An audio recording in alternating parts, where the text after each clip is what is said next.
Doctor Rucha Rupnar आत्महत्या, पंढरपुरातील doctor आक्रमक, सांगोला पोलिसांचा निषेध व्यक्त करत सांगोला पोलीस स्टेशनला घेराव।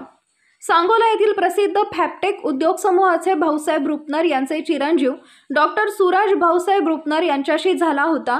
ते सांगोला येथील फॅप्टेक इंजिनियर कॉलेज वसाहतीमध्ये राहत होते। ते दोघेही MD रेडिओलॉजिस्ट होते। त्यांचे पंढरपूर इथे गाडगेबाबा चौकात हॉस्पिटल असून तिथे ते वैद्यकीय व्यवसाय करत होते।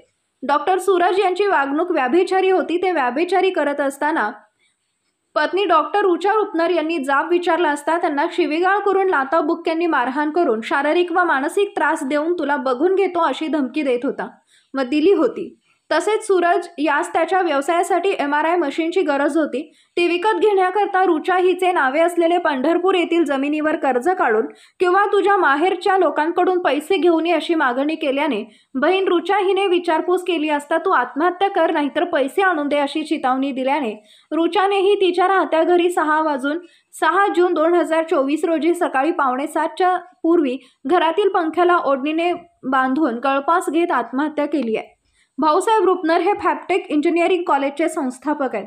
सांगोला तालुक्यामध्ये भाऊसाहेब रुपनर यांची फॅप्टेक मल्टीस्टेट कोऑपरेटिव्ह सोसायटी तसेच कारखाने फार मोठे उद्योग असून त्यांच्या कुटुंबात त्यांच्या सूनबाई डॉक्टर रुचा सूरज रुपनर यांनी आत्महत्या केल्याने सोलापूर जिल्ह्यात व सांगोला तालुक्यात खळबळ उडाली असून शहरातील चौकाचौकामध्ये नागरिकांमधून चर्चेला उधाण आलंय।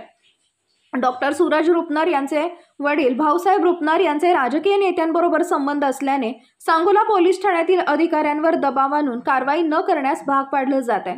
आरोपी डॉक्टर सूरज रुपनर यांना अद्यापपर्यंत अटक न झाल्याने पंढरपुरातील सर्व डॉक्टर्स यांनी एकत्र येऊन सांगोल्यातील पोलीस निरीक्षक यांना जाब विचारत पोलीस ठाण्याला घेराव घातला।